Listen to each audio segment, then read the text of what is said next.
বারাণসীতে, কেবলমাত্র বারাণসীতে সেখানে দেশের প্রধানমন্ত্রী সন্ধ্যা আরতি করবেন। সুতরাং গঙ্গার ঘাট তৈরি করতে হবে, আধুনিক ঘাট তৈরি করতে হবে।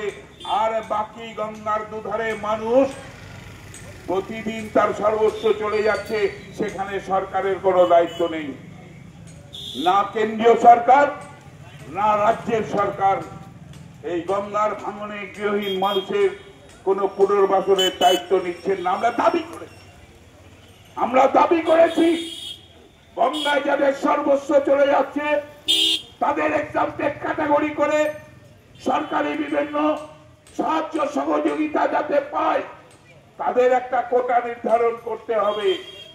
আমরা বলেছি যে মানুষের গৃহহীন হয়ে গিয়েছে, নিজস্ব পয়সা দিয়ে জায়গা কিনে বাড়ি করবার ক্ষমতা হচ্ছে না, সরকারের আমার বাড়ি প্রকল্প, সেই প্রকল্পের টাকা দিয়ে জায়গা কিনে তাদের বাড়ি করে দিতে হবে।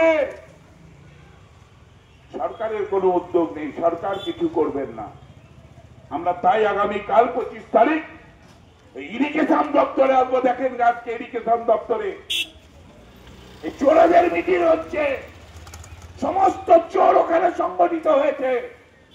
রাজ্যের সেচ মন্ত্রী থেকে শুরু করে আরো যারা নেতা আমলা আছে তারা সমবেত হয়েছে, চোরদের মিটিং হচ্ছে।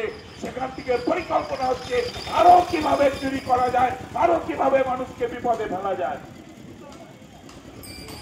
আজকে একদিকে যেমন গঙ্গা মানুষকে নিঃস্ব করছে, অন্যদিকে আমাদের এই পৌরসভা এলাকার সাহেব শাহ চেয়ারম্যান তিনি নিজেকে সম্রাট ভাবছেন, তার অধীনে আমরা বাস করি।